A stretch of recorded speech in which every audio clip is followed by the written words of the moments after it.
Good morning everyone. শ্ৰদ্ধাৰ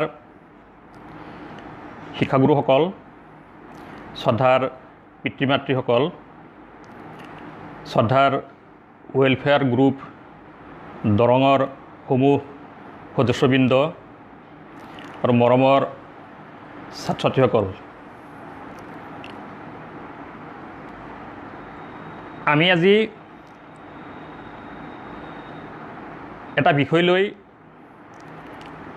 আলোচনা কৰিবলৈ ওলাইছোঁ আৰু এনেকুৱা ধৰণৰ ক্লাছবিলাক আজি কেইবামাহ ধৰি ৱেলফেয়াৰ গ্ৰুপে অৰ্গেনাইজ কৰি আহিছে। তো আজি আমাৰ এই ক্লাছৰ বিষয়টো হ'ল how to সিকিউৰ good marks in English, specially in prose and poetry. এই মূল বিষয়টোৰ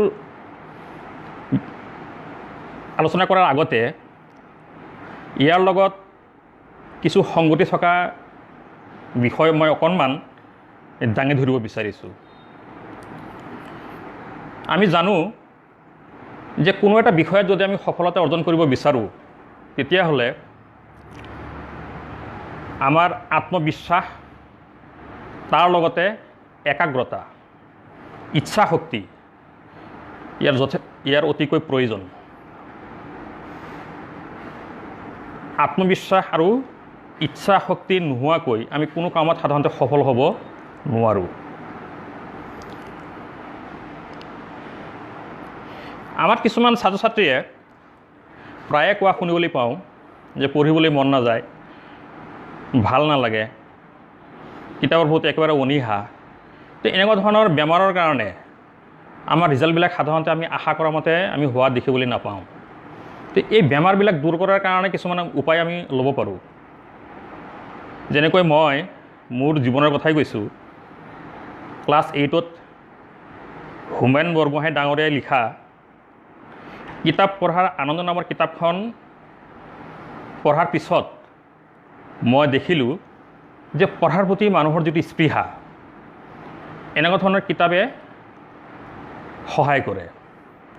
গতিকে মই আশা কৰোঁ তোমালোকেও এইবিলাক কিতাপ বা এনেকুৱা ধৰণৰ কিতাপ যদি অধ্যয়ন কৰা, তেতিয়াহ'লে এই যিটো বেমাৰৰ কথা মই ক'লোঁ, অধ্যয়নৰ প্ৰতি অনীহা নিশ্চয় দূৰ হ'ব।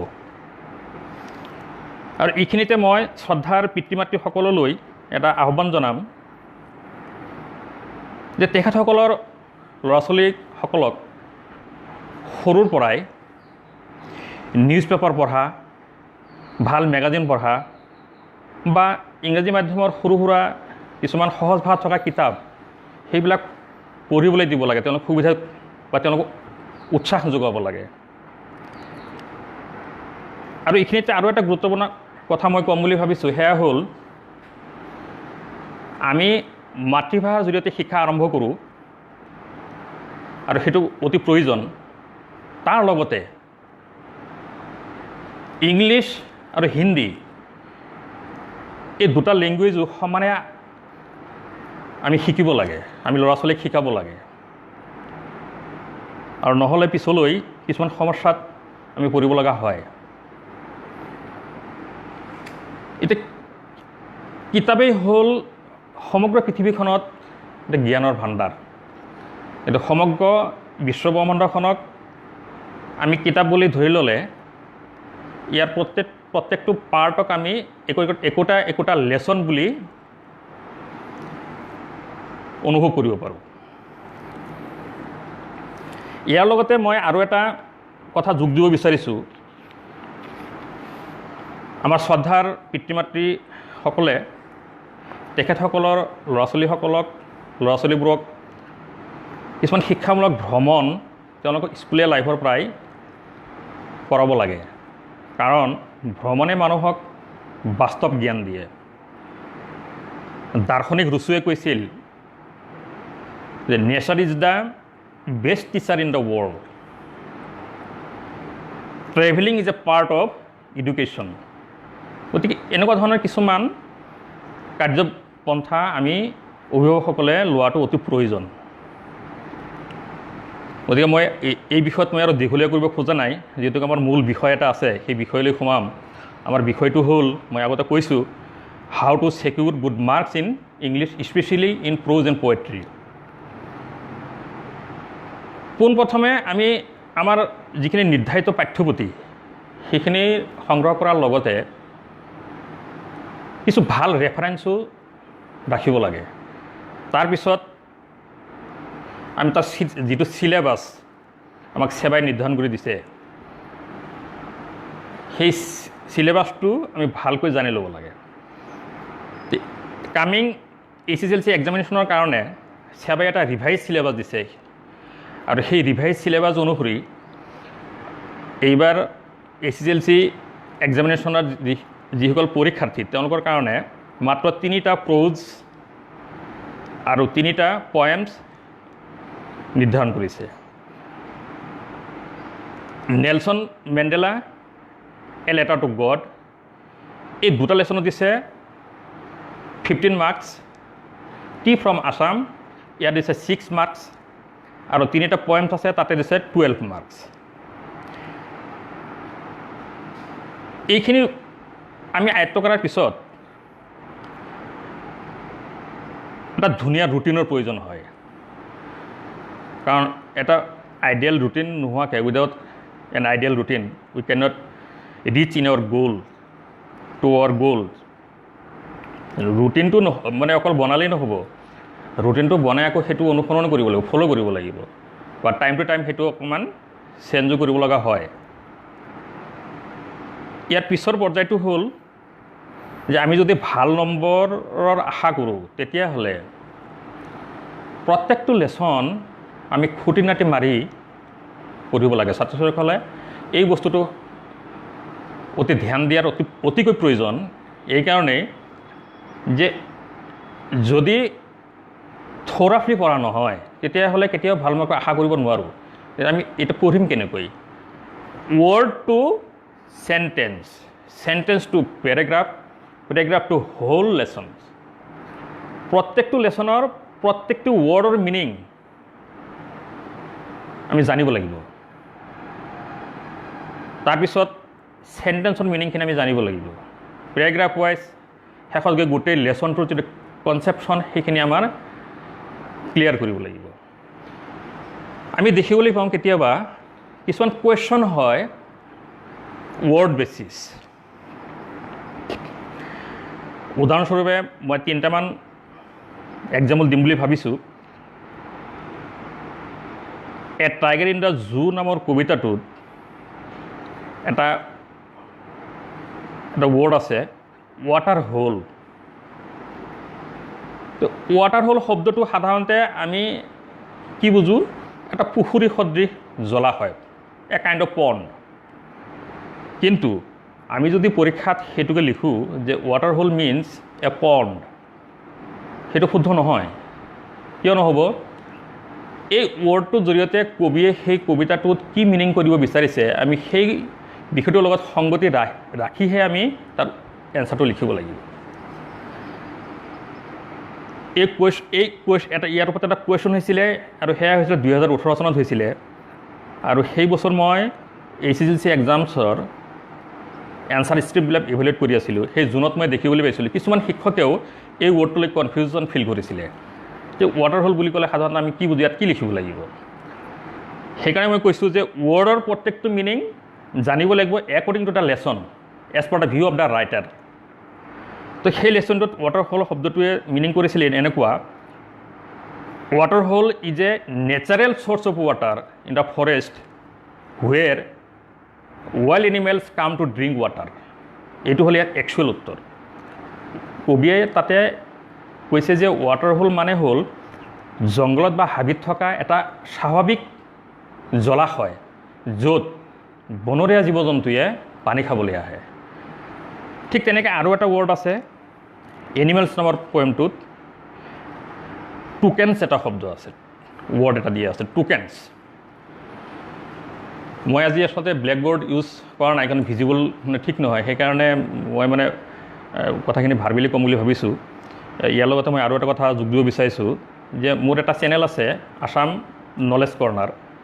সেইখন চেনেলত মই ক্লাছ 10ৰ ইংলিছৰ কমপ্লিট কোৰ্চটো আপলোড কৰি আছোঁ। তাতে ল'ৰা ছোৱালীখিনিয়ে ভালকৈ চাব পাৰিব। আৰু আমাৰ ৱেলফেয়াৰ গ্ৰুপৰ জৰিয়তে যিখিনি আমি ব্ৰডকাষ্ট কৰি আছোঁ সেইখিনি এই চেনেলটোত গ'লে ৱেলফেয়াৰ গ্ৰুপ দৰং বুলি মাৰাৰ লগে লগে সেইখিনি আহি যায়। তাতো এই বস্তুখিনি কামিং এক্সামছত যিখিনি অতি প্ৰয়োজন আমাৰ সেইখিনি বস্তু তেওঁলোকে পাব। গতিকে নেক্সট ৱৰ্ডটো হ'ল আমাৰ টুকেন্স। টুকেন্স শব্দটোৰ জৰিয়তে ৱাল্ট হুইটমেন সেই কবিজনে আমাক যিটো মিন কৰিছে সেয়া হ'ল সেই কবিতাটোৰ এটা ইনাৰ মিনিং। টুকেন বুলি ক'লে সাধাৰণতে আমি a kind of mark or symbol, চিন বা প্ৰতীক বুলি কোৱা হয়। কিন্তু কবিয়ে ইয়াত মিন কৰিছে the inner good qualities of human being. এতিয়া এটা কুৱেশ্যন হৈছিলে ইয়াৰ ওপৰত, হোৱাট ইজ টুকেন্স বা what do you mean by tokens. তেতিয়াহ'লে আমি এই এনচাৰটো আমি কেনেকৈ লিখিম যে টুকেন্স, by the tokens the poet means some kind of good human qualities such as love and affection, kindness, sympathy, brotherhood, simplicity, friendship, cooperation, এনেকুৱা ধৰণৰ কিছুমান শব্দ এই টোকেন শব্দটোৰ জৰিয়তে কবিয়ে বুজাব খুজিছে। আমি যদি সেই ৱৰ্ডৰ মিনিংবিলাক যদি ভালকৈ নাজানো তেতিয়াহ'লে এনচাৰবিলাক আমি কেতিয়াও সঠিককৈ আমি উপস্থাপন কৰিব নোৱাৰোঁ। ঠিক তেনেকৈ আৰু এটা শব্দ আমি উল্লেখ কৰিব পাৰোঁ, ৱৰ্ড এটা উল্লেখ কৰিব পাৰোঁ। সেই ৱৰ্ডটো দিছিলে দি টেল অফ কাষ্টাৰ্ড ড্ৰেগন নামৰ কবিতাটোত ওগডেন নেছ কবিজনৰ নাম। তেখেতে মাষ্টাৰ্ড শব্দটোৰ জৰিয়তে সেই কবিতাটোত এক বেলেগ ধৰণৰ মিনিং কৰিব বিচাৰিছোঁ। যে আমি এনচাৰ লিখিলে যদি সোধা হয় হোৱাট ইজ মাষ্টাৰ্ড, তেতিয়াহ'লে আমি পোনপটীয়া সেই মাষ্টাৰ্ড কি সেইটো লিখিব নোৱাৰোঁ। মাষ্টাৰ্ড বুলি ক'লে আমি কি বুজোঁ? সাধাৰণতে সৰিয়হ, আমি যে সৰিয়হৰ তেল খাওঁ, সৰিয়হৰ খেতি কৰোঁ। আৰু মাষ্টাৰ্ড নামৰ এক ধৰণৰ ফুল আছে, এ কাইণ্ড অফ ফ্লাৱাৰ। আৰু এই ফুলৰ ৰংটো হ'ল হালধীয়া।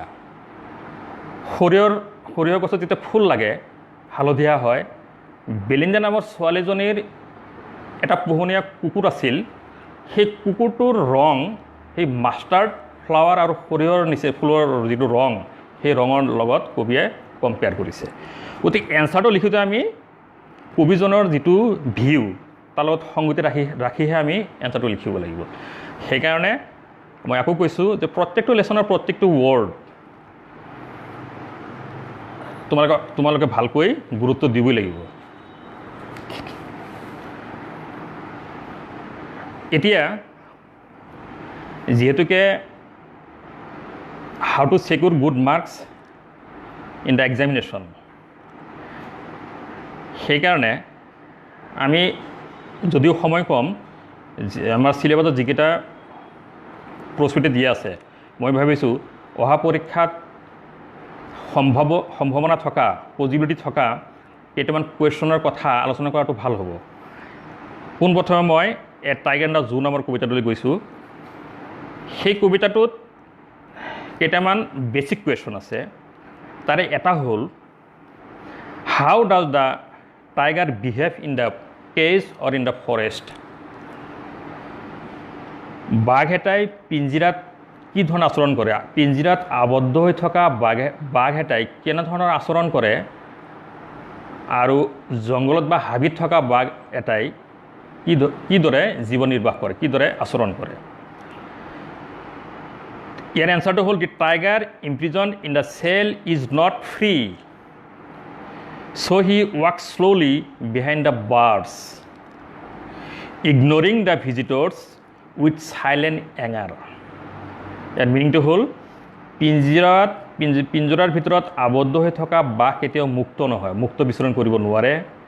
সেইকাৰণে সেই পিঞ্জৰাৰ ভিতৰতেই লাহে লাহে খোজকাঢ়ে আৰু তাক চাবলৈ যোৱা যিবিলাক দৰ্শনাৰ্থী তেওঁলোকক অৱজ্ঞা কৰি তাত থাকে। নেক্সট এটা কুৱেশ্যন দিছিলে, সেইটো ৱৰ্ড মিনিঙৰ ওপৰত। আৰু আগৰ কুৱেশ্যনটো 2016 চনত আহিছিল পৰীক্ষাত। নেক্সট কুৱেশ্যনটো হ'ল ৱৰ্ড মিনিঙৰ ওপৰত। চেণ্টেঞ্চ উঠাই দিছে, লিখিছে ইন ইজ ভিভিড ষ্ট্ৰাইপছ। ভিভিড শব্দটো আণ্ডাৰলাইন কৰা আছে তাৰ অপশ্যন দি আছে ব্ৰাইট ডাৰ্ক পেল আমি বিবিধ শব্দটো ইয়াতে ব্ৰাইট লিখিব লাগিব উজ্জ্বল ঠিক তেনেকৈ আৰু এটা লাইন দিছে ইন হিজ কোৱাইট ৰেজ মানে হ'ল ভাইলেণ্ট এঙাৰ অতি খং আৰু এই মিনিং দুটা 2015 আৰু 2017 দিছিলে এই দুটা মিনিঙে কিন্তু এটা কথা মন কৰিব লাগিব কবিতাটোত আমাৰ যিকেইটা অতি প্ৰয়োজনীয় ৱৰ্ড অকল এই দুটা নহয় বাকীখিনিও মিনিংখিনি আমি জানিব লাগিব নেক্সট এটা কুৱেশ্যন হ'ল মই আগতে কৈছোঁ কথাটো ৱাটাৰ হ'লৰ ওপৰত এই কুৱেশ্যনটো এৰাইজ হৈছিলে 2018 চনত গতিকে ইয়াৰ এনচাৰটো মই আগতে দিছোঁ এতিয়া মই আৰু সময় লছ কৰিব বিচৰা নাই নেক্সট আৰু এটা কুৱেশ্যন দিছিলে সেয়া হ'ল right the meaning of the underline word সেই আগৰ নিচিনাই তাতে কোৱাইট শব্দটোৰ মিনিং লিখিব দিছিলে আৰু এই কোৱাইট শব্দটো এই ৱৰ্ডটো দুইবাৰ ইউজ কৰা হৈছে কবিতাটো চালে তোমালোকে গম পাবা ইয়াতে মিনিংটো সেই মানে চেণ্টেন্সৰ ওপৰত বেছ কৰি মিনিং ক'ব লাগিব যিটো লাইন দিছে ইয়াত দিছে ইন হিজ কোৱাইট ৰেজ মানে হ'ল ভাইলেণ্ট এঙাৰ গতিকে তাতে আমি যোগ কৰিব লাগিব চাইলেণ্ট বাঘটো পিঞ্জৰাৰ ভিতৰত যদিও ভাইলেণ্ট এঙাৰ হৈ থাকে কিন্তু চাইলেণ্ট হৈ থাকে বাধ্যত পৰি সি চাইলেণ্ট হৈ থাকিবলৈ তাৰ বাদে বেলেগ কোনো উপায় নাথাকে নেক্সট এটা ৱৰ্ড দিছে এটা চেণ্টেন্সত আণ্ডাৰলাইন কৰি at the jungles edge EDGE ইয়াৰ মিনিং তিনিটা অপশ্যন দিছে ইয়াতে বৰ্ডাৰ ছাইড চেণ্টাৰ ইয়াৰ এজৰ মিনিংটো হ'ল বৰ্ডাৰ এটা কুৱেশ্যনো হয় what do you mean by edge তেতিয়াহ'লে আমি যদি বৰ্ডাৰ শব্দটো জনা থাকে তেতিয়াহ'লে ধুনীয়াকৈ এনচাৰটো লিখা যাব আৰু যদি ইয়াৰ মিনিংটোৱে যদি জনা নাথাকে তেতিয়াহ'লেতো এনচাৰ লিখাটো অসম্ভৱ গতিকে ইউ মাষ্ট গ' through the lesson word after word আৰু এটা কবিতা আছে আমাৰ এনিমেলছত কেইটামান অতি গুৰুত্বপূৰ্ণ কুৱেশ্যন আছে তাৰে এটা হ'ল what does the poet want to turn and live with the animals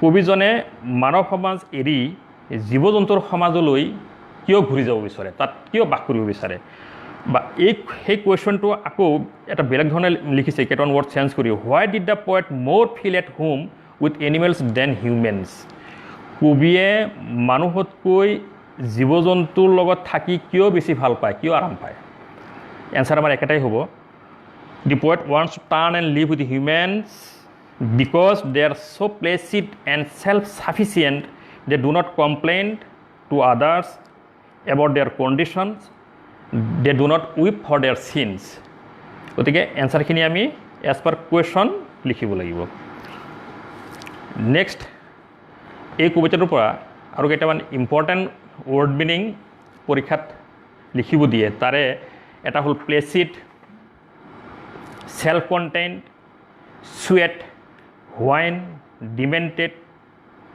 টুকেন্স এভিন্স under এই কবিতাটোৰ পৰা এইকেইটা ৱৰ্ড ভালকৈ চাব লাগিব তাৰ পিছৰ কবিতাটো হ'ল দি tale of custard the dragon কবিতাটো দীঘল কিন্তু সহজ ইয়াক বেলাড বুলি কোৱা হয় ওগডেন নেষ্ট নামৰ কবিজনে লিখিছিলে he was an American poet তাৰ কেইটামান ইম্পৰ্টেণ্ট কুৱেশ্যন হ'ল why did the custard cry for a nice safe cage why was the dragon call cowardly dragon যে কাষ্টাৰ্ড নামৰ ড্ৰেগনটোৱে কিয় নিৰাপদ পিঞ্জৰা বিচাৰি কান্দিছিল আৰু তেওঁক কিয় কাৱাৰ্ডলি ড্ৰেগন বুলি কোৱা হৈছিল এইখিনিতে আৰু এটা কথা মই কৈ থোৱা ভাল হ'ব তিনিটা কবিতা দিছে a tiger in the zoo animals the tale of custard the dragon এই তিনিওটা কবিতা সাধাৰণতে এনিমেলৰ ওপৰতেই লিখা হৈছে দি tale of custard the dragon সেই কবিতাটোত কবিয়ে এগৰাকী বেলিন্দা নামৰ এগৰাকী ছোৱালীয়ে কেইটামান পোহনীয়া জন্তু ৰাখিছিলে তাতে জীৱ জন্তুৰ কথা কোৱা হৈছে আৰু কবিয়ে এই তিনিওটা কবিতাত এনিমেলক মানে এনিমেল হিচাপে ব্যৱহাৰ কৰা নাই, এইটো কোৱা হয় পাৰ্চনিফিকেশ্যন, ব্যক্তি হিচাপেহে ট্ৰিট কৰিছে। সেইকাৰণে আমি তাত তেওঁ শব্দটো বা সিহঁতবোৰ শব্দটো আমি ইউজ কৰিব পাৰোঁ অসমীয়াত। এই পাৰ্চনিফিকেশ্যন, মেটাফৰ এনেকুৱা ধৰণৰ কিছুমান ষ্টাইল থাকে কবিতাবিলাকত। গতিকে ইয়াতে ড্ৰেগনক আমি তেওঁ বুলি ক'লেও অসমীয়াত তেওঁ বুলি ক'লেও ভুল নহয়, আৰু সেইকাৰণে মই তেওঁ শব্দটো উচ্চাৰণ কৰিছোঁ ইয়াতে। তো কাষ্টাৰ্ড ড্ৰেগনে কিয় নিৰাপদ পিঞ্জৰা বিচাৰি কান্দিছিল? Custard cried for a night safe cage because of his safety as he was coward. Why was the dragon called cowardly dragon? The dragon was called cowardly dragon because it was timid. Timid আৰু coward meanটো এটা metaphor, অকণমান সালসলনি কৰি এটা আমি লিখিব লাগিব। আৰু কেইটামান ৱৰ্ড মিনিং ইয়াত দিয়া আছে, এইটো অতি ইম্পৰ্টেণ্ট। আৰু ইয়াতে এইবিলাক 2016 চনত দিছিল, যেনেকৈ হাউচ,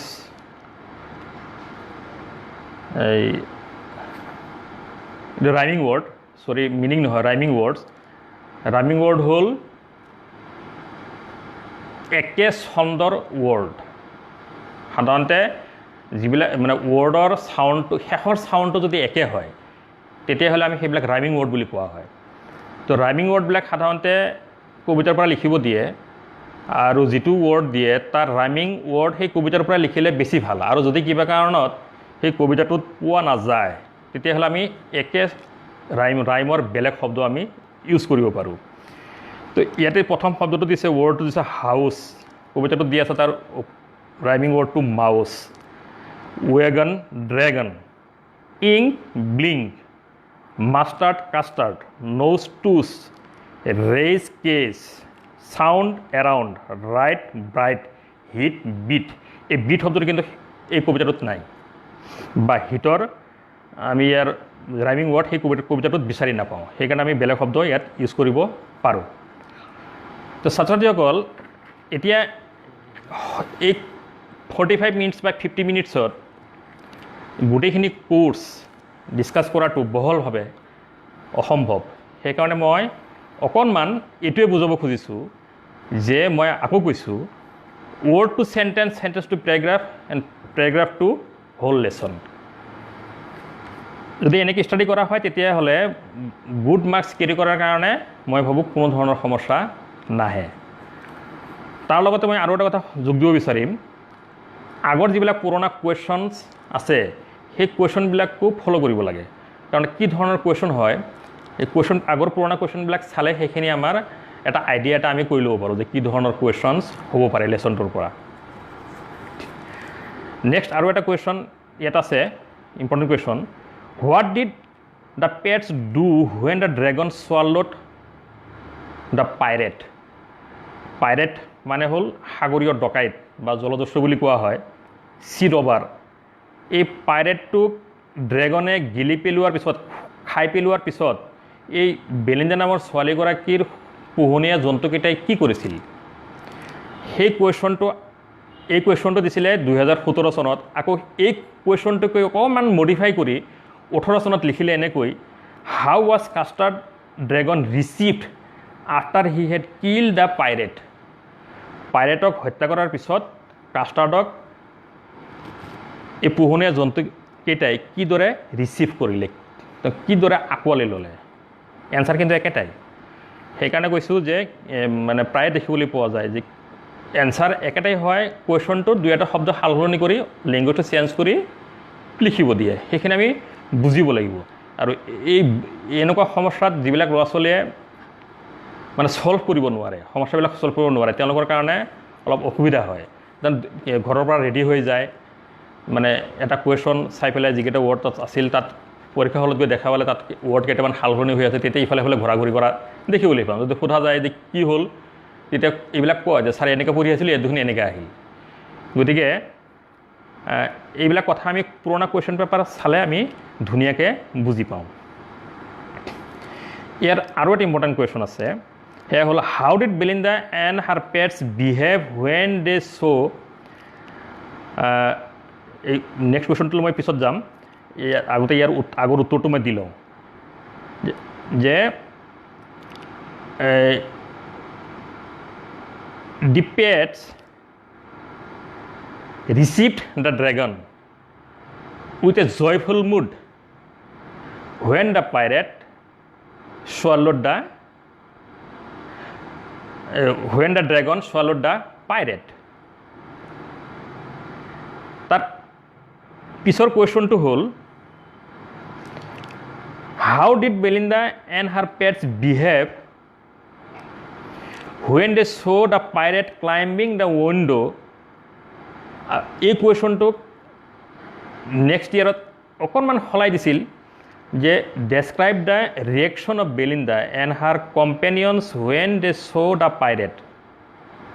ইয়াৰ এনচাৰ কিন্তু একেটাই।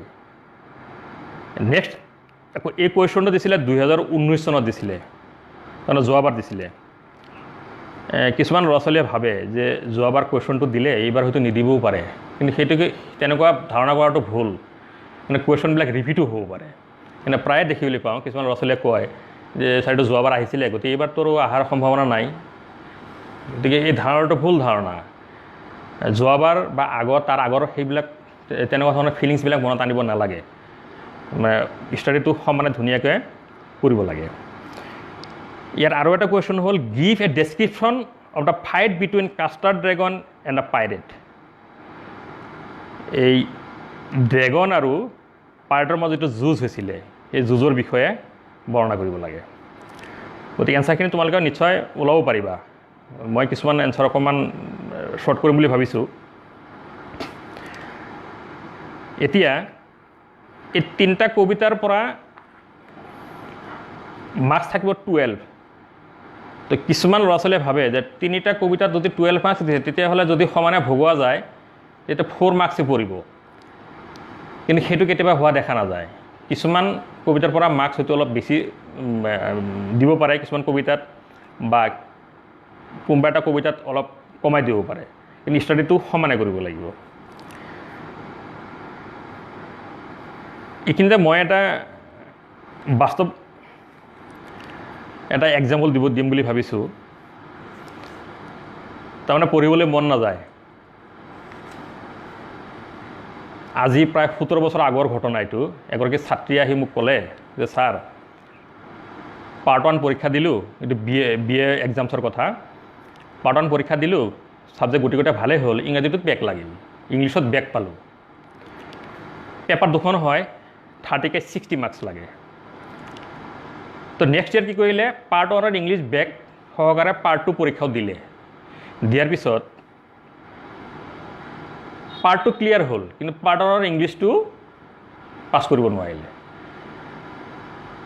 তো মোক সুধিলে ছাৰে কি কৰোঁ, আকৌ সেইবাৰ আছিল লাষ্ট চান্স। তেতিয়া মই এটা উপায় ওলাই দিছিলোঁ এনেকুৱা ধৰণৰ, গুড মাৰ্কছৰ যিবিলাক গুড মাৰ্কছ কেৰি কৰা ষ্টুডেণ্ট, গড গিফটেড, তেওঁলোকৰ কথা অলপ সুকীয়া ধৰণৰ। মানে যিবিলাক ল'ৰা ছোৱালী একেবাৰে দুৰ্বল, আমি সেইবিলাকৰ ফালেও মন দিব লাগিব। তেওঁলোকক উদ্ধাৰ কৰাৰ কাৰণে কিছুমান আমি কৌশল অৱলম্বন কৰিব পাৰোঁ। তাৰে এটা কৌশল মই সেই ছোৱালীজনীৰ ক্ষেত্ৰত প্ৰয়োগ কৰিছিলোঁ। সেয়া হ'ল, তেতিয়া পয়েম হয়তো মোৰ সঠিক মনত নাই, 14টা নে 15টা পয়েমছ আছিলে। মই কি কৰিলোঁ, প্ৰত্যেকটো কবিতাৰ পৰা কেইটামান অতি গুৰুত্বপূৰ্ণ কুৱেশ্যনছ চিম্পুল ভাষাত লিখি দিলোঁ। তাৰ লগতে প্ৰত্যেকটো কবিতাৰ এটা সাৰাংশ 3টামান লাইনত শেষ কৰিব পৰাকৈ লিখি দিলোঁ। আৰু ক'লোঁ যে পৰীক্ষাত যদি আগতে 2-3টা কুৱেশ্যন যে চাইছিলে ডাইৰেক্ট কুৱেশ্যন, যদি তাৰ পৰা কমন নপৰে, পোনপটীয়া কমন যদি নপৰে, তেতিয়াহ'লে এই যে সাৰাংশটো লিখি দিলোঁ, এই সাৰাংশটোকেই মানে লিখি থৈ আহিবা। ঠিক প্ৰত্যেকটো লেচনত তেনেকুৱা এটা কৌশল কৰি দিয়া হ'ল। ছোৱালীজনী পৰীক্ষা দিলে, ছোৱালীজনী পূৰা 60 মাৰ্কছ, দুখন পেপাৰ মিলাই 60 লাগে। এইখন পেপাৰত আগৰখনত অৱশ্যে 30 আছিলে, পিছৰখনত নেক্সট ইয়েৰত পাছ কৰিলে। তো এনেকুৱা ধৰণৰ কিছুমান কৌশল আমি নিজেও চিন্তা কৰি ওলাব পাৰোঁ। আৰু এনেকুৱা ধৰণৰ কৌশলবিলাক সাধাৰণতে ভাল নম্বৰ কেৰি কৰাটো আমাক কেতিয়াবা সহায় কৰে। এতিয়া আমাৰ 3টা প্ৰ'জ আছে। গল্প তিনিটা আছে। প্ৰথম গল্পটো হ'ল এ লেটাৰ টু গড। এই প্ৰ'জটো একেবাৰে সহজ আৰু তাৰ যিটো মৰেলিটি আৰু ধুনীয়া। ছাত্ৰ ছাত্ৰীসকল, মই এইখিনিতে আৰু এটা কথা কোৱা ভাল হ'ব, সেয়া হ'ল আমি যে পৰীক্ষাত লিখি পৰীক্ষা পাছ কৰোঁ এখন চাৰ্টিফিকেট পাওঁ, অকল সেই চাৰ্টিফিকেটটোৱেই মেটাৰ নহয়। আমি সেই লেচনটো পঢ়ি বা এটা লেচন পঢ়ি তাৰ পৰা আমি কি শিক্ষা আহৰণ কৰিলোঁ, কাৰণ কিতাপে আমাক বেয়া শিক্ষা কেতিয়াও নিদিয়ে, ভাল শিক্ষাহে দিয়ে।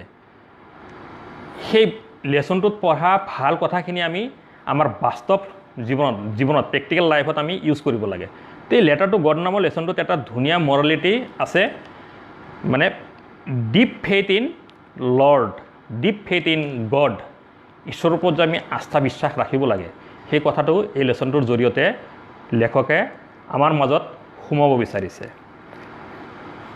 এতিয়া সেই লেচনটোত কেইটামান অতি গুৰুত্বপূৰ্ণ ৱৰ্ড আছে, তাৰে সেই কেইটামান ৱৰ্ড মই তোমালোকৰ আগত দাঙি ধৰিব বিচাৰিছোঁ।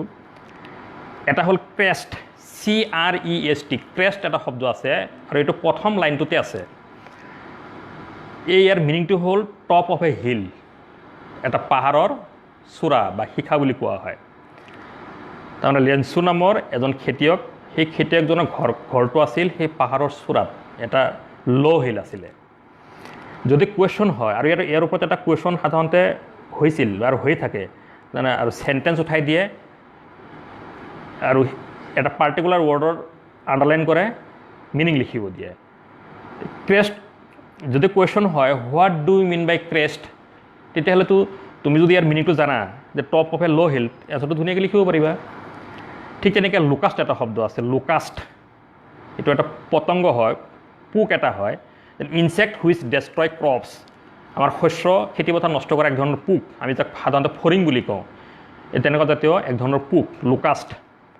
কনচাইন্স এটা ধুনীয়া শব্দ, inner change of right and ৰং, মানুহৰ বিবেক বোলা এটা বস্তু থাকে, বিবেক, যাক আমি অসমীয়াত বিবেক বুলি কওঁ। কনচাইন্স মানে হ'ল বিবেক, বিবেক মানে হ'ল মানুহৰ শুদ্ধ ভুল শুদ্ধ বিচাৰ কৰিব পৰা এটা ক্ষমতা। ড্ৰেপ্ট এটা শব্দ আছে, drape, DRPED, draped, covered with cloth, কাপোৰেৰে ঢাকি দিয়া। Peso, currency of Latin America, Latin আমেৰিকাৰ মুদ্ৰা, তাক পেচু বুলি কোৱা হয়। এইটো কুৱেশ্যন হয়, what do you mean by peso. Downpour এটা শব্দ আছে, ডাউনপ'ৰ, হেভি ৰেইন, ধাৰাসাৰ বৰষুণ। শ্বাৱাৰ, মাইল্ড ৰেইন, পাতল বৰষুণ। হেইল, ফ্ৰজেন ৰেইন, শিলযুক্ত শিলাবৃষ্টি, বৰষুণ। এমিয়েবল, এটা ধুনীয়া শব্দ, friendly and pleasant, amiable. Question হয় ইয়াৰ ওপৰত, what do you mean by amiable, or what kind of man was the postmaster. তেতিয়া আমি এমিয়েবল শব্দটো নিলিখাকৈ গতন্তৰ নাই, এমিয়েবল শব্দটোৰ মিনিং আমি জানিব লাগিব, friendly and pleasant, friendly and pleasant. Contentment এটা শব্দ আছে, ছেটিছফেকশ্যন, সন্তুষ্ট হোৱা। নেক্সট ৱৰ্ডটো হ'ল daybreak, dawn, DAWN, dawn, দুকমুকালি, যাক আমি অসমীয়াত দুকমুকালি বুলি কওঁ, বা কিছুমানে চুবে ছাতিক বুলিও কয়। তো ইয়াতে আৰু কেইটামান অতি ইম্পৰ্টেণ্ট কুৱেশ্যনছ আছে, that may be come in the next exam. Lencho lived in a solitary house, এটা চেণ্টেঞ্চ সেই লেচনটোত থকা, Lencho lived in a solitary house, ইয়াৰ ওপৰত কুৱেশ্যন দিছিল হয়, হোৱাট ইজ মিন বাই চলিটাৰী। এতিয়া চলিটাৰী শব্দটোৰ মিনিং কি, অৰ্থ লিখিব দিছে। ইট মিনছ লনলি, অকলশৰীয়া। চলিটাৰী শব্দটোৰ অৰ্থ যদি আমি নাজানো, তেতিয়াহ'লে জানো ইয়াৰ উত্তৰ লিখাটো সম্ভৱ হ'ব? নম্বৰ আছে 1, এটা শব্দ লিখি 1 নম্বৰ পোৱাটো কম কথা নহয়। গতিকে ৱৰ্ডবিলাক আমি গুৰুত্ব দিবই লাগিব। গ্ৰামাৰ শিকিলেও যদি ৱৰ্ডৰ মানে যদি ষ্ট'ৰেজ যদি শ্বৰ্ট হয়, তেতিয়াহ'লে you cannot write English, you cannot speak English. আৰু এটা ইম্পৰ্টেণ্ট কুৱেশ্যন আছে, এই কুৱেশ্যনটো 2015 দিছিলে। হোৱাই did Lencho say that the rain drops were like a new coins. Lencho নামৰ খেতিয়কজনে বৰষুণৰ টোপালবিলাকক নিউ কইন্স বুলি কৈছিলে, নিউ কইন্সৰ লগত মুদ্ৰাৰ লগত তুলনা কৰিছিলে। কিয়? তেওঁ খেতি কৰিছিলে, খেতিত পানীৰ প্ৰয়োজন হৈছিলে, পানীৰ কাৰণে খেতিয়ে হাহাকাৰ কৰি আছিল। তেতিয়া তেওঁ যেতিয়া বৰষুণ হৈছিল, বৰষুণ হোৱাৰ লগে লগে তেওঁ তেওঁৰ ঘৈণীয়েকক কৈছিল যে এইবিলাক বৰষুণৰ টোপাল নহয়, এইবিলাক নিউ কইন্সহে। কিয় কৈছিলে? লেঞ্চু said so because he hoped that the new drops of rain would be helped for better growth of his corn and he would be able to earn more money. লেঞ্চু কৈছিলে যে এই বৰষুণ যাকে তেওঁৰ ফচল বৃদ্ধি হোৱাত সহায় কৰিব, ভাল ফচল দিব আৰু সেই ফচলে তেওঁক ভাল টকা উপাৰ্জন কৰাৰ এটা সুবিধা দিব, আৰু সেইকাৰণে তেওঁ নিউ কইন্স বুলি কম্পেয়াৰ কৰিছিলে। ইয়াৰ পিছত আৰু এটা ইম্পৰ্টেণ্ট কুৱেশ্যন আছে, দুটামান আছে। তাৰে এটা হ'ল where was Lencho's home situated? Simple question, 1 number থাকে। Lencho's home was situated on the crest of a hill' হিল। এইটো মই আগতে পাইছোঁ, ক্ৰেষ্ট অফ এ ল' হিল। এইটো 2016 দিছিলে। নেক্সট আৰু এটা কুৱেশ্যন আছে, what was the postmaster's reaction on receiving the letter, or what did the postmaster do after he had receive Lencho's letter? মানে লেঞ্চু নামৰ খেতিয়কজনে এখন চিঠি লিখিছিলে টু গড, ঈশ্বৰলৈ চিঠি লিখিছিলে। মানুহ এজন ঈশ্বৰলৈ চিঠি লিখে, এই মানুহজন ইমান ঈশ্বৰ ভক্ত আছিলে, তেওঁ ঈশ্বৰলৈ চিঠি লিখিছিলে, তেওঁ গোটেই ভৰসা, হি ডিপেণ্ডেড অন অনলি গড। তেওঁৰ যেতিয়া বৰষুণে ডাউন পৰে, হেভি ৰেইনে তেওঁৰ ফচল যেতিয়া নষ্ট কৰিছিল, তেতিয়া তেওঁ বৰ ভাগৰি পৰিছিল, বৰ দুখ অনুভৱ কৰিছিল, গোটেই ৰাতি চিন্তা কৰিছিল, কৰি ঈশ্বৰলৈ চিঠি লিখিলেই তেওঁ ঈশ্বৰৰ পৰা 100 পেচু বিচাৰি, আমাৰ ভাষাত আমি ক'লে 100 টকা বুলি ক'ম, পেচু, এইটো লেটিন আমেৰিকান কইন। কিয় লিখিছিল? আৰু এই চিঠিখন পঢ়ি পোষ্টমাষ্টাৰজনে হাঁহিছিলে বা কি ৰিয়েকশ্যন দেখাইছিলে? Firstly the postmaster broke out in laughter. চিঠিখন পঢ়ি পোষ্টমাষ্টাৰজনে হাঁহি হাঁহি ভাগৰি পৰিছিল। দেন টাৰ্ণ ছিৰিয়াছ, কিন্তু তাৰ পিছ মুহূৰ্ততে তেওঁ ছিৰিয়াছ হ'ল, and wondered at Lencho's deep faith in God. আৰু লেঞ্চুৰ ঈশ্বৰৰ ওপৰত থকা গভীৰ বিশ্বাসৰ ওপৰত তেওঁ বিশ্বাস দেখা পাই তেওঁ অতি আচৰিত হৈছিলে। এয়া হ'ল এই কুৱেশ্যনটো, কিন্তু সম্ভাৱনা গোটেইবিলাক আছে, কিন্তু এইটো মানে ইম্পৰ্টেণ্টৰ ভিতৰত ইম্পৰ্টেণ্ট বুলি আমি ক'ব পাৰোঁ। এইটো 2017 দিছিলে। নেক্সট এটা লেচন আছে আমাৰ টি ফ্ৰম আছাম। ইয়াতে সাধাৰণতে তিনিটা কুৱেশ্যন, অতি ইম্পৰ্টেণ্ট কুৱেশ্যন। তাৰে হ'ল ৰাজবীৰ নামৰ কিশোৰজনে চাহৰ ওপৰত দুটা লেজেণ্ড কৈছিলে। There are many legends on tea, about tea. চাহ কেনেকৈ আৱিষ্কাৰ হ'ল, ক'ত প্ৰথম উৎপন্ন হ'ল, এলৈ ৰাজবীৰ নামৰ ল'ৰাজনে তেওঁৰ বন্ধু প্ৰাঞ্জল আৰু প্ৰাঞ্জলৰ ফাদাৰৰ সন্মুখত কৈছিলে দুটা লেজেণ্ডৰ কথা। এটা হ'ল Indian legend, what is Indian legend about T, আৰু এটা কুৱেশ্যন হয় what is Chinese legend about T. চাহৰ ওপৰত চীনা এটা লেজেণ্ড আছে, লেজেণ্ড মানে হ'ল ইতিহাস, সাধু, ভাৰতীয় এটা সাধু আছে, কেনেকৈ উৎপন্ন হ'ল। এই দুটা লেজেণ্ডৰ ওপৰত কুৱেশ্যনছ হয়। আৰু এটা কুৱেশ্যন হয় যে ৰাজবীৰ নামৰ য়ংষ্টাৰজনে ৰেলেৰে দিল্লীৰ পৰা অসমলৈ, যেতিয়া দিল্লীৰ পৰা আহি যেতিয়া অসমত সোমাই যেতিয়া চাহ বাগানৰ দৃশ্যবিলাক দেখিবলৈ পালে, গ্ৰীণ চিনাৰী এভৰিহুৱেৰ দেখিবলৈ পালে, এই তাৰ ওপৰত এটা ব্যাখ্যা আগবঢ়াব দিয়ে। যে সেই কুৱেশ্যনটো এনেকুৱা ধৰণৰ হয়, describe the scenery seen by Rajvir outside the train, or give a description of the magnificent view of tea garden seen by Rajvir from the railway train. এই দুটা লেজেণ্ড আৰু সেই চাহ বাগানৰ যিটো চিনাৰী ৰাজবীৰে চাইছিল সেই কথাখিনি ওপৰত তিনিটা কুৱেশ্যন সাধাৰণতে ইয়াত হোৱা দেখিবলৈ পোৱা যায়। এই তিনিটা কুৱেশ্যন অতি ইম্পৰ্টেণ্ট কুৱেশ্যন চাব লাগিব। তাৰ লগতে এই লেচনটোত কেইটামান গুৰুত্বপূৰ্ণ ৱৰ্ড আছে, মই তাৰে কেইটামান ৱৰ্ড মানে তোমালোকক অকণমান ক'ব বিচাৰিম। এটা ৱৰ্ড দি আছে magnificent. What do you mean by magnificent? Magnificent মানে হ'ল এক্সট্ৰিমলি বিউটিফুল, অতি ধুনীয়া। কুৱেশ্যন হয় what do you mean by magnificent? আৰু এটা ৱৰ্ড আছে ardent fan. Interested person. Rajvir আৰু প্ৰাঞ্জল নামৰ ল'ৰা দুয়োজনে ডিটেক্টিভ বুকৰ প্ৰতি বৰ তেওঁলোকৰ আসক্ত আছিল, তেওঁলোকে বৰ ভাল পাইছিল, তেওঁলোকে ডিটেক্টিভ বুকবিলাক কৰি ভাল পায়। আৰু what is detective? Detective book বুলি ক'লে the book which is written on the investigation done by police in a crime, criminal matter.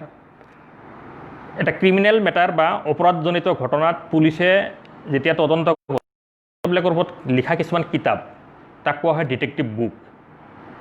এইবিলাক কিতাপ প্ৰাঞ্জল আৰু ৰাজবীৰে পঢ়ি বৰ ভাল পাইছিল। ঠিক তেনেকৈ ইয়াতে আৰু দুটামান শব্দ আছে। এই টি ফ্ৰম আসাম নামৰ লেচনটো অৰূপ কুমাৰ দত্তই লিখিছিলে। অৰূপ কুমাৰ দত্ত ৱাজ বৰ্ণ ইন 1946 ইন যোৰহাট ডিষ্ট্ৰিক্ট। তেওঁ আমাৰ অসমৰ সন্তান হয়। তেখেতে এতিয়া গুৱাহাটীত থাকে, লেখক, লগতে এজন ভাল জাৰ্নেলিষ্ট, এগৰাকী সাংবাদিক। তেখেতৰ লেখনিবিলাকত ৰাস্কিন বণ্ডৰ নিচিনা, ইণ্ডিয়ান ৰাইটাৰ ৰাস্কিন বণ্ডৰ নিচিনা কিছুমান মিল আমি দেখিবলৈ পাওঁ। অকণমান মই কৈছোঁ কথাখিনি। তাৰমানে ইংলিছ লেখনিত হিন্দী ৱৰ্ড ইউজ কৰিছিলে, ৰাস্কিন বণ্ড কৰিছিলে। ঠিক তেনেকৈ অৰূপ কুমাৰ দত্ত ডাঙৰীয়াও এইবিলাক ৱৰ্ড ইউজ কৰে। এনে ছাই গৰম এটা শব্দ, ছাই গৰম, ছাই শব্দটো এটা হিন্দী ৱৰ্ড, গৰম শব্দটো এটা হিন্দী ৱৰ্ড, আৰু মই অসমীয়াতে ইউজ কৰোঁ এইটো। তেওঁ এইটো ইংৰাজীত লিখিছিল, ছাই গৰম, তাৰমানে গৰম চাহ। এনে ধৰণৰ কিছুমান বিশেষত্ব এই লেচনত আমি দেখিবলৈ পাম। এইবিলাক কথা আমি অকণমান গুৰুত্ব দিয়াটো অতিকৈ প্ৰয়োজন টু ছিকিউৰ গুড মাৰ্কছ। ঠিক তেনেকৈ আগতে ক'লোঁ মই legend. What is legend? Old story. Meditation, concentration, ধ্যান কৰা। সাধু সন্যাসীসকলে ধ্যান কৰে। তাৰপিছত আৰু এটা শব্দ আছে বেভৰেজ। এই মিনিং হ'ল হট ড্ৰিংক এক্সেপ্ট ৱাটাৰ। গৰম পানী বাদে যি আমি অন্য গৰম হেৰিবিলাক খাওঁ, যেনেকৈ চাহ কফি, তাক বেভৰেজ বুলি কৈছে। তাৰপিছত আৰু এটা শব্দ দিছে ইয়াতে বিয়েৰ। Change direction immediately. প্ৰাঞ্জলৰ দেউতাকে গাড়ী চলাই গৈ আছিল, 1 ঘণ্টামান যোৱাৰ পিছত হঠাৎ এটা কেঁকুৰি ঘূৰিছিল, সেইকাৰণে তাতে বিয়েৰ্ড শ্বাৰ্পলি শব্দটো ইউজ কৰিছে। গতিকে ইয়াতে আমি এনেকুৱা ধৰণৰ শব্দ আৰু কিছু আছে শব্দ তোমালোকে চাই ল'বা। গোটেইখিনি ইয়াত এক্সপ্লেইন কৰাটো অলপ অসম্ভৱ, তথাপি মই কেইটামান অকণমান উল্লেখ কৰিলোঁ। এতিয়া লাষ্ট লেচন আছে আমাৰ মেণ্ডেলা, নেলছন মেণ্ডেলা। এই লেচনটো সাধাৰণতে আমাৰ ছাত্ৰ ছাত্ৰীসকলে অকণমান, মই প্ৰায়ে শুনিবলৈ পাওঁ ক্লাছৰুমত, টান পায় বুলি কয়। তাৰমানে এই লেচনটো Mandela wrote himself and it was brought from his autobiography a long walk to freedom. তেওঁৰ নেলছন মেণ্ডেলাৰ আত্মজীৱনী a long walk to freedom, সেই কিতাপখনৰ পৰাই এই লেচনটো দিয়া হৈছে। গতিকে মেণ্ডেলাৰ নিচিনা মানুহে ইংৰাজী লিখিলে অলপ 2-এটা শব্দ টান হোৱাটো স্বাভাৱিক, কিন্তু এই মিনিংবিলাক যদি অকণমান ইচ্ছাশক্তি বঢ়াই আয়ত্ব কৰিব পৰা যায়, যিমান টান বুলি অনুভৱ কৰা হয় সিমান সহজ হয়। কাৰণ কিয় মই কৈছোঁ, এইবিলাক শব্দৰ অতি প্ৰাসংগিকতা আছে। কাৰণ মেণ্ডেলাই লিখিছিলে কিহৰ ওপৰত? Apartheid that was continuous process in South Africa for a long period near about 300 years and it was conducted by white ruler. Apartheid মানে হ'ল জাতিভেদ প্ৰথা। দক্ষিণ আফ্ৰিকাত প্ৰায় 300 বছৰ হোৱাইট পিপুলবিলাকে ব্লেক পিপুলবিলাকক ডমিনেট কৰিছিলে। তেওঁলোকক কোনো পলিটিকেল ৰাইট, ছ'চিয়েল ৰাইট দিয়া নাছিলে, আৰু তাৰ কাৰণে নেলছন মেণ্ডেলাই যুঁজ দিছিলে। He is called Mahatma Gandhi of South Africa. আৰু নেলছন মেণ্ডেলা ডাঙৰীয়া আমাৰ মহামানৱ মহাত্মা গান্ধীৰ ফলোৱাৰ আছিলে। তেখেতে কিছুমান গুৰুত্বপূৰ্ণ শব্দ সেই লেচনটোত উল্লেখ কৰিছে, আৰু এইবিলাক শব্দৰ ৱৰ্ডৰ অতি প্ৰাসংগিকতা আছে। গতিকে সেইখিনি যদি আমি অনুভৱ কৰি ষ্টাডি কৰোঁ তেতিয়াহ'লে বাকীকেইটা লেচনতকৈ মই ভাবোঁ এই লেচনটো বেছি সহজ হয়। এটা ৱৰ্ড হৈছে ইমানচিপেশ্যন। ইমানচিপেশ্যন, ফ্ৰী ফ্ৰম ৰেষ্ট্ৰিকশ্যন, বন্ধনৰ পৰা মুক্ত, বন্ধনৰ পৰা বান্ধোনৰ পৰা মুক্ত, মানুহৰ যিটো দাসত্ব জীৱন সেই জীৱনটোৰ পৰা মানুহক মুক্তি দিয়া। দাসত্ব জীৱন এটা কেনেকুৱা হয় অকণমান চকু মুদি যদি অনুভৱ কৰিবলৈ চেষ্টা কৰা যায় তেতিয়াহ'লে বুজা যাব যে হোৱাট ইজ বণ্ডেজ। তাৰমানে এই ৱৰ্ডবিলাক আন্তৰিকতাৰে ল'ব লাগিব, আন্তৰিকতাৰে, তেতিয়াহ'লেহে আয়ত্ব কৰাত সহজ হ'ব। ঠিক তেনেকৈ আৰু এটা শব্দ আছে প্ৰফাউণ্ড, ডিপ একশ্যন, গভীৰভাৱে আঘাত কৰা মানুহক। কিছুমান কাম, কিছুমান কথাৰ জৰিয়তে আমি মানুহক এনেকুৱা আঘাত দিব পাৰোঁ যিটো আঘাত বহুত গভীৰতালৈ সোমাই যায়। Apartheid, it is an important word in this lesson I think. Question হয় ইয়াৰ ওপৰত, what do you mean by apartheid? Apartheid is a political system that separates people according to their race. জাতি সম্প্ৰদায়ৰ নামত ভাগ ভাগ কৰা যিটো ৰাজনীতি সেয়া হ'ল এপাৰ্থেইড। আৰু এই ছিষ্টেমটো চাউথ আফ্ৰিকাত প্ৰায় 300 বছৰ চলি আছিল। আৰু তাত জাতিভেদ প্ৰথা থকাৰ কাৰণে এচাম মানুহৰ আৰ্থিক অৱস্থা অতি বেয়া হৈছিল। আৰু যাৰ কাৰণে নেলছন মেণ্ডেলাই আৰু এটা শব্দ ইউজ কৰিছে, আউট লছ বোলা এটা শব্দ তেওঁ লিখিছে সেই কিতাপ গল্পটোত, তেওঁৰ আত্মজীৱনীখনত। আউট লছ, ইয়াৰ মিনিংটো হ'ল এনেকুৱা ধৰণৰ, তেওঁ এনেকুৱা মিন কৰিছে যে due to the system of apartheid many countries of the world broken off the diplomatic relation with South Africa. এই এপাৰ্থেইড ছিষ্টেমটো তাতে জাতিভেদ প্ৰথা চলি থকাৰ কাৰণে বিশ্বৰ বহুত দেশে চাউথ আফ্ৰিকাৰ লগত যিটো ডিপ্ল'মেটিক ৰিলেশ্যন, কূটনৈতিক সম্পৰ্ক, সেই সম্পৰ্কটো বিচ্ছেদ কৰিছিলে। আৰু তাৰ কাৰণে সেই দেশখনে যথেষ্ট দুৰ্ভোগ ভুগিব লগা হৈছিলে।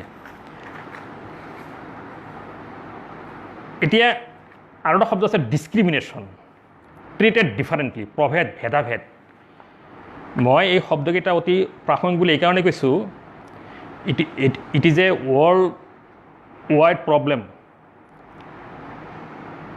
আমাৰ এইমছ অফ এডুকেশ্যন, মই ইয়াৰ লগত এই লেচনটোৰ লগত সম্পৰ্ক থকা কেইটামান কথা ক'ম বুলি ভাবিছোঁ। এইমছ অফ এডুকেশ্যন সাধাৰণতে যিবিলাক এডুকেশ্যন পলিচি থাকে এখন কাণ্ট্ৰিৰ, এখন দেশৰ, কিহৰ কাৰণে থাকে? অল ৰাউণ্ড ডেভেলপমেণ্টৰ কাৰণে থাকে। তো বহুত এইমছ আছে, তাৰে ভিতৰত আমি যদি চাওঁ এটা হ'ল ডেভেলপমেণ্ট অফ পাৰ্চনেলিটি, ব্যক্তিত্বৰ বিকাশ। আৰু ব্যক্তিত্বৰ বিকাশ হোৱাৰ লগে লগে two create a good citizen, ইয়ে কি কৰে? আমাক সহায় কৰে এটা ভাল নাগৰিক সৃষ্টি কৰাত। পাৰ্চনেলিটি ডেভেলপমেণ্টৰ পিছত ইয়ে আমাক এটা ভাল নাগৰিক হোৱাত সহায় কৰে। আৰু ভাল নাগৰিক যদি হ'ব পাৰোঁ তেতিয়াহ'লে আমি we are able to keep our social and national integration.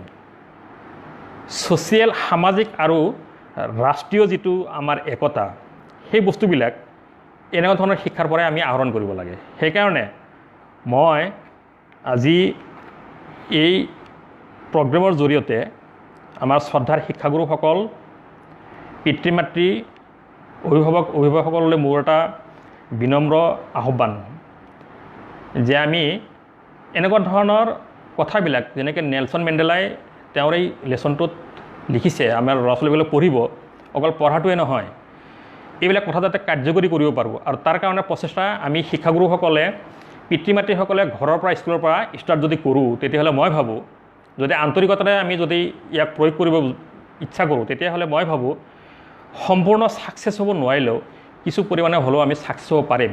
And it is very essential for the whole world. মই ইয়াৰ ওপৰত বেছি দীঘলীয়া ব্যাখ্যা দিব খোজা নাই, নেক্সট মই যিটো ষ্টেজ তালৈ আহিব বিচাৰিম। আৰু মই এই 6টা লেচনৰ কথা ক'লোঁ, চেপ্টাৰ্ছৰ কথা ক'লোঁ। মই আকৌ কৈছোঁ এই ডিটেইলছ ডেছক্ৰিপশ্যনবিলাক মই মোৰ ইউটিউব চেনেল আছাম নলেজ কৰ্ণাৰত মই আপলোড কৰিছোঁ। যদি তোমালোকে যদি ভাল পোৱা তেতিয়াহ'লে সেই চেনেলটোত চাব পাৰা, কাৰণ ইয়াত এই 1 ঘণ্টা বা 1 ঘণ্টা সময়ৰ ভিতৰত এই গোটেইখিনি কথা এক্সপ্ৰেছ কৰাটো সম্ভৱ নহয়। মই আগতেও কৈছোঁ কথাটো। এতিয়া অকণমান আমি পৰীক্ষা সম্বন্ধীয় যিবিলাক সমস্যা আমাৰ ল'ৰা ছোৱালীবিলাকে ভোগে তাৰ ওপৰত আলোচনা কৰিম। মানে পৰীক্ষাত ভাল নম্বৰ পাবৰ কাৰণে লিখোঁতেও কিছুমান কৌশল আমি ইউজ কৰিব লাগে। যেনেকৈ সাধাৰণতে কি হয়, পৰীক্ষা বুলি ক'লে সাধাৰণতে ল'ৰা ছোৱালীয়ে অলপ ভয় কৰে। আৰু তাত আৰু এটা ইম্পৰ্টেণ্ট কথা হ'ল ইংলিছ ছাবজেক্টটো সাধাৰণতে প্ৰথম দিনাই থাকে। প্ৰথম দিনাখন আমাৰ কেণ্ডিডেটবিলাকৰ ভয়টো অলপ বেছি থাকে। কিন্তু যিবিলাক পৰীক্ষাৰ্থীয়ে কোৰ্চটো ভালকৈ আয়ত্ব কৰিব পাৰে তেওঁলোকৰ ইমান ভয় নালাগে। তেওঁলোক কেৱল চেণ্টাৰত গৈ তেওঁলোকক নিৰ্ধাৰণ কৰি থোৱা ঠাইখিনি বিচাৰি ওলালে তেওঁলোকৰ টেনশ্যন ফ্ৰী, ভয়টো কমি যায়। কিন্তু বাকীখিনিৰ অকণমান সময় লাগে। সেইকাৰণে কৈছোঁ যে সময় থাকোঁতেই একদম থ'ৰাফলি ষ্টাডি কৰি গ'লে সেই ভয়ৰ পৰা আমি ছেভ হ'ব পাৰোঁ। এইটো হ'ল এটা ভাল উপায়। তাৰপিছত কুৱেশ্যনখন যেতিয়া পোৱা হয়, আমি সাধাৰণতে গোটেই কুৱেশ্যনটো আমাৰ ল'ৰা ছোৱালীবিলাকক পঢ়ি লওঁ আৰু চাব লাগে, একবাৰ পঢ়ি চাব লাগে। টান সহজ কিছুমান টান কুৱেশ্যন থাকে, কিছুমান অলপ সহজ থাকে। সাধাৰণতে সহজবিলাক আগত লিখা হয়, টানবিলাক অলপ পিছলৈ ঠেলি দিয়া হয়। কিন্তু মই এইখিনিত এটা কথা ক'ব বিচাৰিছোঁ, সহজ কুৱেশ্যনৰ ভিতৰত এচেণ্ডিং অৰ্ডাৰত যাব লাগে। ছাপ'জ 1 নম্বৰ কুৱেশ্যনটো সহজ, 2 নম্বৰটোত অলপ টান পায়, 3 নম্বৰটো পাৰে, 4 নম্বৰটো নোৱাৰে, 5 নম্বৰটো পাৰে। 1 নম্বৰটো লিখি উঠি 2টো নোৱাৰে, 3টো পাৰে নহয়, 3টো লিখিলে ভাল। 4 নম্বৰ কুৱেশ্যনটো নোৱাৰে, 5 নম্বৰটো লিখিব।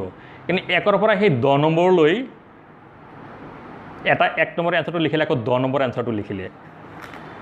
কিন্তু মই এইটো কোৱা নাই যে এনেকৈ লিখিলে ভুল হ'ব, ভুল নহয়, সেনেকৈ লিখিব পাৰি। কিন্তু মই এই কথাটো এইকাৰণেই কৈছোঁ, চিৰিয়েলি লিখিলে যিসকল শিক্ষাগুৰুৱে বহীবিলাক চায় তেওঁলোকৰ কাৰণে এটা সুবিধা হয়, তেওঁলোকে ভাল পায়। আৰু আমি শিক্ষাগুৰুসকলক ভাল পোৱাই আমাৰ মেইন উদ্দেশ্য। তেওঁলোকে ভাল পালেহে আমাক ভাল দৃষ্টিৰে চাব। বহীখন চাই যদি তেওঁলোকৰ মন বেয়া হৈ যায় তেতিয়াহ'লে ইমেজটো বেয়া হোৱাৰ লগে লগে খুব এটা ভাল নেদেখি মোৰ বোধেৰে।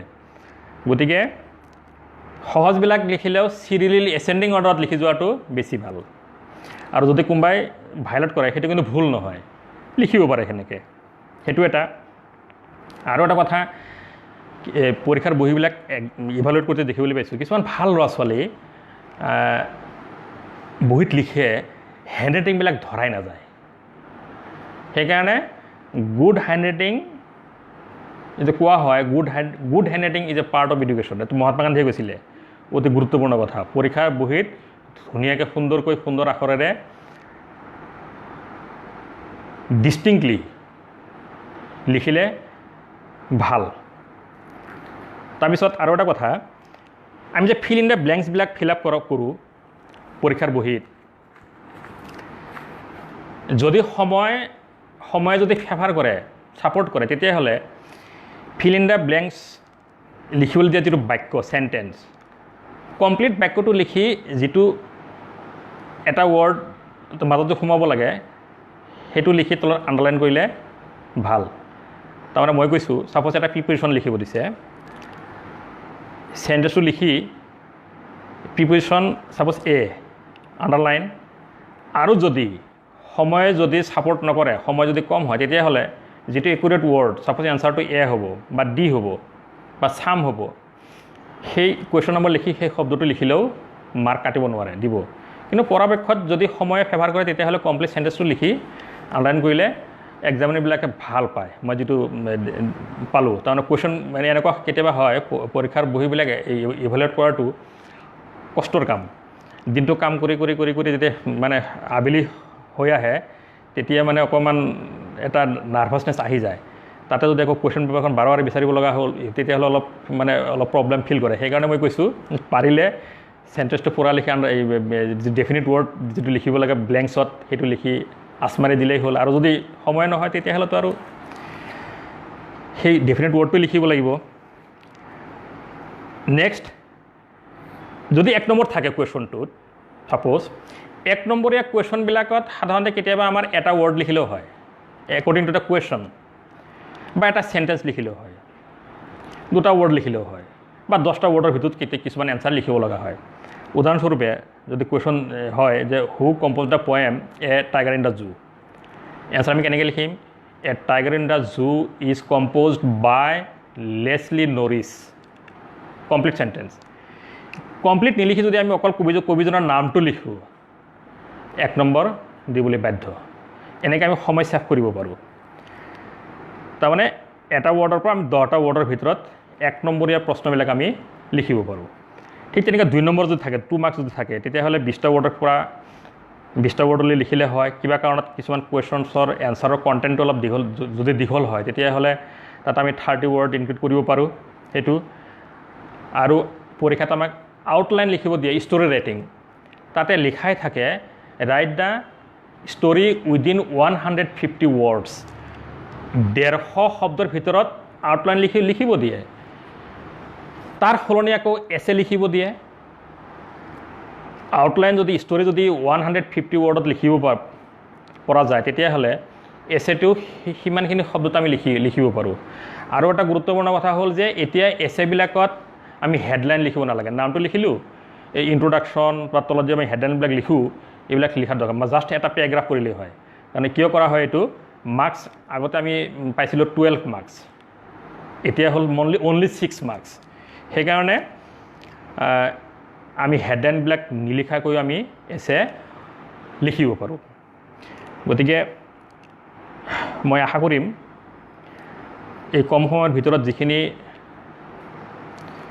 হয়তো দিব লাগিছিল হয়তো মই সেইখিনি দিব পৰা নাই যিখিনি দিছোঁ মই আশা কৰিম তোমালোকৰ লাভ হ'ব ভিডিঅ'টো পিছত আকৌ চাবা কোৰ্চৰ মাজলৈ সোমাই যাবা তো শেষত মই মোৰ এইটো মানে কি কয় SSLC লেকচাৰ ছিৰিজৰ মোৰ আগতে দিয়া যিসকল স্পিকাৰ আছিলে তেখেতসকললৈ মই ধন্যবাদ জনালোঁ তাৰপিছত কামিং SSLC এক্সামিনেশ্যনৰ পৰীক্ষাৰ্থীসকললৈ মই আগতীয়াকৈ শুভেচ্ছা জনালোঁ শেষত ৱেলফেয়াৰ গ্ৰুপ দৰং ইয়াৰ সকলো সদস্যলৈ মোৰ সশ্ৰদ্ধ প্ৰণাম জনালোঁ বিশেষকৈ নৰ্থ ইষ্টাৰ্ণ হিল ইউনিভাৰ্চিটি শ্বিলঙৰ এছ'চিয়েট প্ৰফেচৰ সন্মানীয় ডক্টৰ ইফতিকাৰ হুছেইন ডাঙৰীয়ালৈ মই সশ্ৰদ্ধ প্ৰণাম জনালোঁ তেখেতৰ দীৰ্ঘায়ু কামনা কৰিলোঁ কৰি শেষত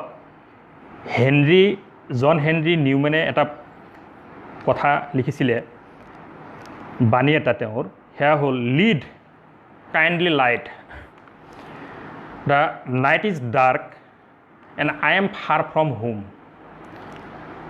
মই ঘৰৰ পৰা বহুত দূৰত আছোঁ ৰাতি আন্ধাৰ মোৰ হাতত এটা শলিতা আছে সেই শলিতাটো সেই চাকিটো মই চম্ভালিব লাগিব ইয়াৰ অৰ্থ হ'ল যে প্ৰত্যেকজন ল'ৰা ছোৱালীৰ কিবা নহয় কিবা এটা প্ৰতিভা থাকে কোনো ল'ৰা ছোৱালী হতাশ হ'ব নালাগে যিখিনি প্ৰতিভা আছে সেইখিনি প্ৰতিভাৰ ওপৰত নিৰ্ভৰ কৰি যদি আগুৱাই যোৱা হয় তেতিয়াহ'লে জীৱনত সফলতাটো নিশ্চিত গতিকে মই আৰু দীঘলীয়া কৰিব নোখোজোঁ এইখিনিতে মই সমাপ্ত কৰিছোঁ থেংক ইউ